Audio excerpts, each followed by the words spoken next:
Então, eu quero discutir aqui a origem de todo este debate que nós estamos fazendo aqui agora, certo? Que é a meta 3 do Plano Nacional da Educação, na sua redação original que foi remetida ao Congresso Nacional.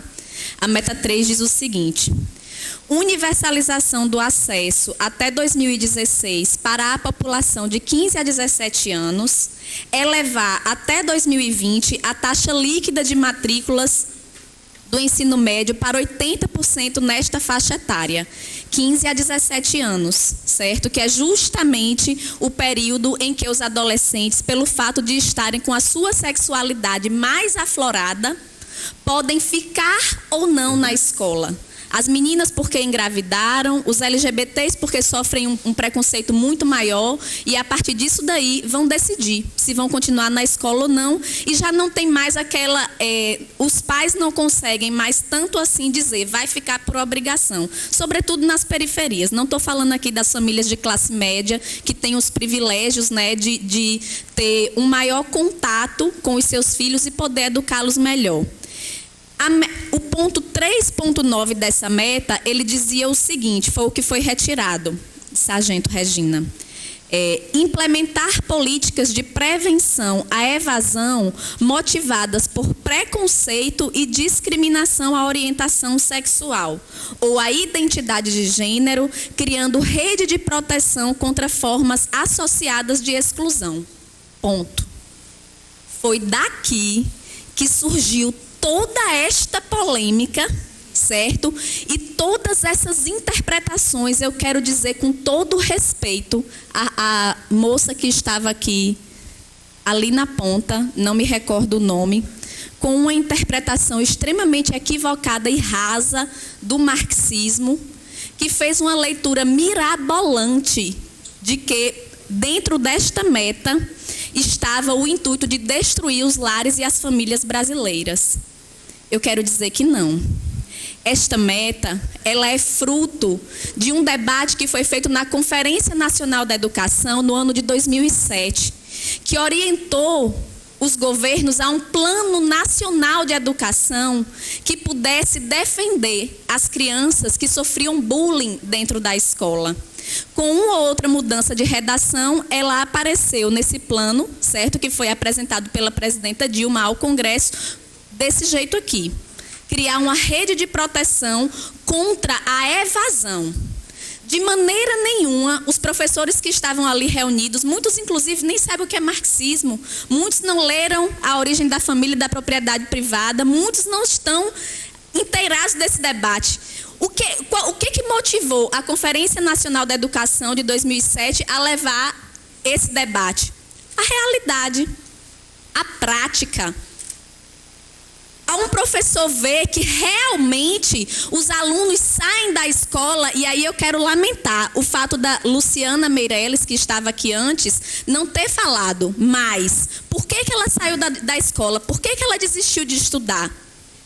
Na minha experiência, na escola João 23, eu tive 2 alunas transexuais. Não vou dizer o nome de registro, porque nem me lembro. Porque elas faziam questão de serem chamadas de Tiffany e Gabriela. Alguns professores aceitavam, outros não. Os alunos, nenhum. Tiffany e Gabriela eram motivo de chacota na escola. Por onde passavam, eram chamadas dos nomes de mais baixo calão que vocês possam imaginar. Sabe o que aconteceu? Saíram da escola. Saíram da escola. Então, este é o debate que está sendo feito aqui. Muito embora se traga essa questão da família, e aí eu quero perguntar e trazer a reflexão aos membros que estão aqui na mesa, que defendem a família e que evocam o nome de Deus para um dado. Quero saber se os representantes aqui das religiões católica e evangélica têm ciência do dado de que o nosso país é o 7º país mais violento. É o 7º país que mais mata mulheres, não são homens, mulheres, no planeta inteiro. O 7º. Desses assassinatos desses assassinatos às mulheres, 69% acontecem dentro de casa. Então eu pergunto, o que está acabando e destruindo as famílias? É o fato de professores terem discutido numa conferência nacional a necessidade de se preservar essas crianças que sofrem bullying na escola, ou é a ideologia do machismo? Essa é uma boa reflexão. Pergunto aos representantes que estão aqui, se eles têm a ciência também do dado de que a cada 28 horas no nosso país, um LGBT é assassinado. É assassinado pelo simples fato de ser LGBT. É claro que existe a violência urbana, não estou tratando dessa, mas estou tratando da violência específica também por uma ideologia, que é a homofobia. Certo? Então, o que está destruindo as famílias? O que está destruindo as famílias? É o fato dessas crianças e adolescentes terem essa orientação sexual, ou a homofobia que mata os LGBTs e que faz com que os pais expulsem os seus filhos de casa aos 12 anos, aos 13 anos, e ele é empurrado para engenheiro Roberto Freire para fazer programa porque não sobrou outra alternativa para a sobrevivência. É isso que eu quero perguntar. Acho que ficou incompleto aqui na política que é apresentada pelos senhores representantes. O que nós fazemos então na escola?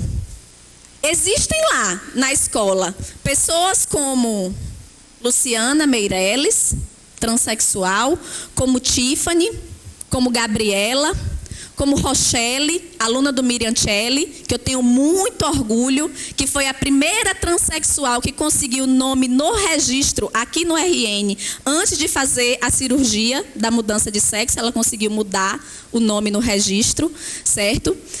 Elas estão dentro da escola. O que a gente faz? Passa um Erroex, apaga, coloca uma capa de invisibilidade, torna transparente. E para as demais crianças que estão lá, aos 7, aos 8, aos 12 anos, diz, não, aqui nós temos igualdade, como está na Constituição, somos todos iguais. Mas não brinque com fulaninho, porque senão ele vai lhe ensinar a ser gay. Não se aproxime, porque senão você vai pegar essa doença.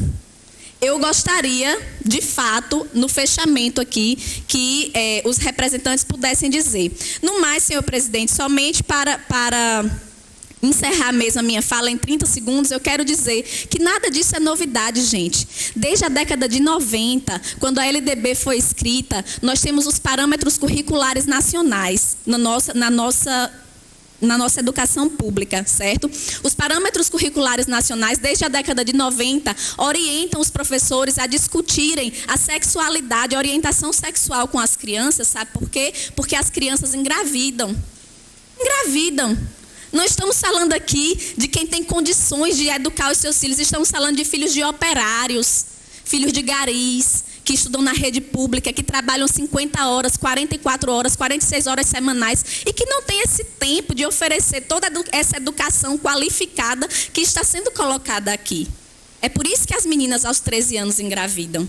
É por isso que as meninas aos 14 anos engravidam. E é por isso que a LDB, desde a década de 90, está dizendo, discutam, professores, com os alunos, que é para as crianças aprenderem como é que lida com essa questão da sexualidade. E, por último, em relação ao processo legislativo, eu tenho duas questões a dizer aqui. A Câmara Municipal, ela tem autonomia para votar o plano que ela quiser, independentemente do Congresso Nacional.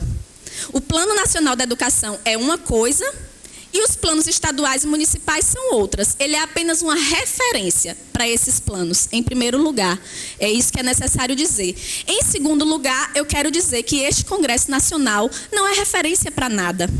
É um congresso que tem uma Câmara presidida por Eduardo Cunha, que agora está envolvido em escândalos de corrupção e que não deve ser reivindicado como uma referência que nós tenhamos que obedecer pelas decisões ou pelos erros que eles cometeram lá. Se eles cometeram os equívocos, não seremos nós a repetir aqui, certo? Quero deixar de antemão o meu posicionamento, certo? Irei defender, sim, pela experiência que tenho de sala de aula com essas alunas que eu tive, certo? E com outras tantas que saíram da escola e que foram empurradas para o trabalho com o sexo porque não tiveram outra oportunidade. Obrigada, senhor presidente. Com a palavra...